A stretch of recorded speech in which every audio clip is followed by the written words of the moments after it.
On March 5, 2021 on Friday live service on Facebook and YouTube as Prophet Moses Ano praying and prophesy to nations. I'm saying this is the second time I'm saying this. I'm praying for the Duke. I remember I said this in the first, is it the first or the second service of the Duke of United Kingdom. I'm praying for you in the name of Jesus Christ. I'm praying for you. Is it your time? But I'm praying for you. If it's your time, I pray for you in the name of Jesus Christ. Lord Jehovah, King of glory, you are worthy to be praised. Father, thank you.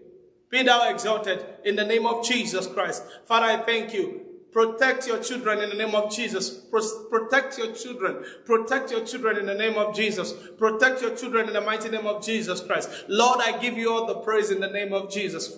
Father, thank you in the mighty name of Jesus Christ.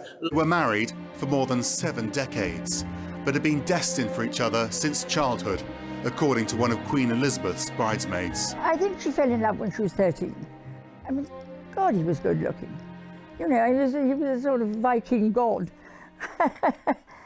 He'd never looked at anybody else, ever. And I think he really, truly has been a rock. The couple married in Westminster Abbey on November the 20th, 1947. For the rest of his life, Prince Philip was a near constant presence at the Queen's side. He gave a rare insight into life behind palace walls when celebrating their 50th wedding anniversary. I think that the main lesson that we've learned is that tolerance is the one essential ingredient of any happy marriage. It may not be quite so important when things are going well, but it is absolutely vital when things get difficult. And you can take it from me that the Queen has the quality of tolerance and abundance. If this companionship came at a professional cost, it was one Prince Philip was prepared to pay.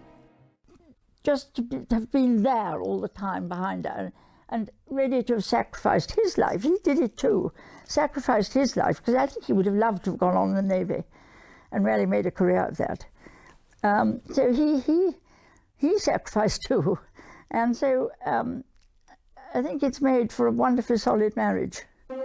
The Queen and Lieutenant Mountbatten met before the Second World War when he was a young naval cadet. His number one job from the word go has been to, quote, support the Queen. Everything he does is in support of the Queen. It's just been one of the great royal romances, I think, of history. People talk about Victoria and Albert as a phrase which trips off the tongue, and I have no doubt that in years to come people will talk about Elizabeth and Philip in exactly the same way. Famous for his energy, the Duke's health inevitably deteriorated as he headed into old age. The royal family Christmas was disrupted in 2011 when Philip had to be taken to hospital for minor heart surgery. 5 months later, during the Queen's Diamond Jubilee celebrations, Philip had to go to hospital again, this time with a bladder infection. Family came and went, and within days Philip was well enough to return home, but not to return immediately to his public duties. In the spring of 2017, Prince Philip effectively announced his retirement, saying he would give up official royal duties. A year and a half later, he was involved in a car crash, raising questions about whether he should be driving at the age of 97. Then, public appearances were reserved for special occasions, such as Lady Gabriella Windsor's wedding in May 2019. Prince Philip had been patron or president of some 800 charities, including the WWF. He was a renowned environmental campaigner. He also had his own royal heritage, being born into the Greek and Danish royal families, but he renounced those titles when he took British citizenship in 1947. So what of his role in the British monarchy? I think a pivotal point of because he was the head of the family. He was it's his responsibility as a father to be that, and he does that extremely well. Would it have been difficult for him, always in public, to be taking a back seat to his wife? I would have thought that anybody who has that responsibility will find it, I would say, taxing. But when you have this whole concept in your blood, and you keep your sense of humor and your sense of dignity, and you carry it out beautifully. And one thing Prince Philip certainly had was a sense of humour and a tendency to make gaffes. On a trip to Australia in 2002, he asked an Aboriginal leader, "Do you still throw spears at each other?" And when meeting the Obamas in 2009, a reference to world leaders.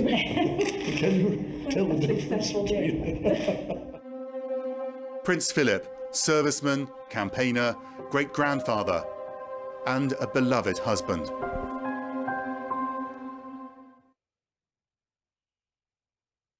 CNN's Anna Stewart is live outside of Buckingham Palace for us at this hour, where I would imagine people are starting to make their way to Buckingham Palace, as you know, people often do, as a way of paying their respects. What are you seeing there this morning? Or actually, I should say this afternoon in London. We are already beginning to see some people coming out to Buckingham Palace to see what's going on. The news, of course, only came out really within the last hour. You can see the flag is flying at half-mast over Buckingham Palace, and this is a nation going into mourning now.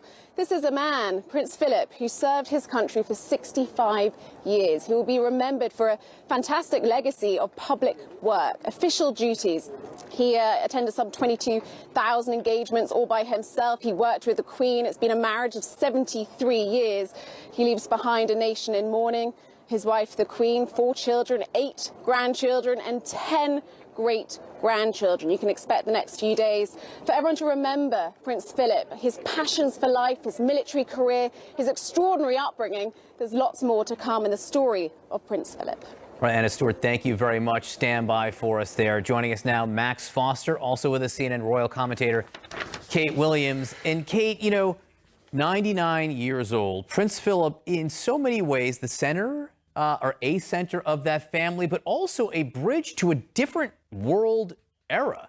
I mean, his brother, the deposed king of Greece, just a different imperial era in the entire world. This is a moment in history.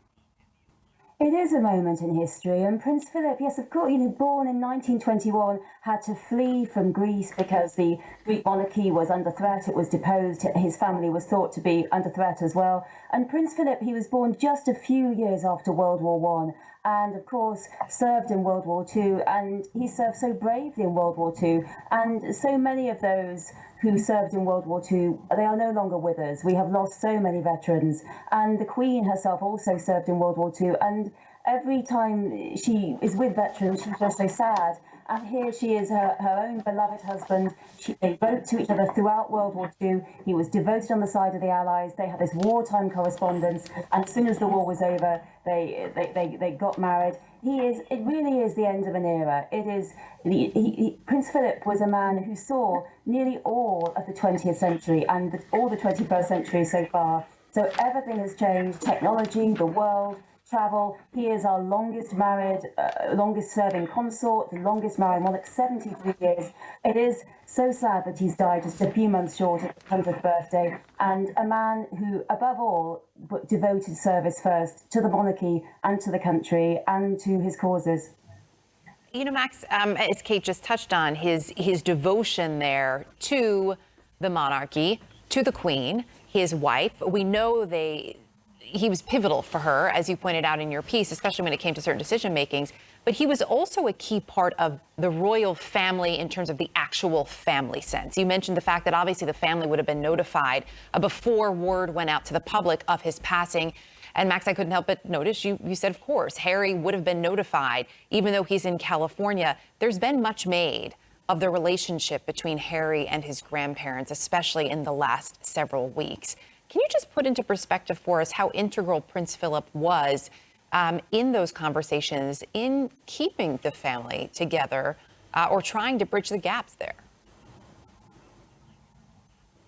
Well, it's interesting that you mentioned Harry there, because you'll remember that after that Oprah interview, he went out of his way to mention to Oprah afterwards that the race comment regarding his unborn son at the time wasn't in reference to the Queen or Philip. So the Queen and Philip are on a different level for this family. They are the patriarch, the matriarch of the family. The Queen is head of state, head of the armed forces. So out front, she is the leader. Behind the scenes, Philip was very much in control, would make key decisions about where his children would go to school, for example. He would bang heads together. I'm sure he was involved in conversations behind the scenes about the Sussexes leaving their royal roles, for example.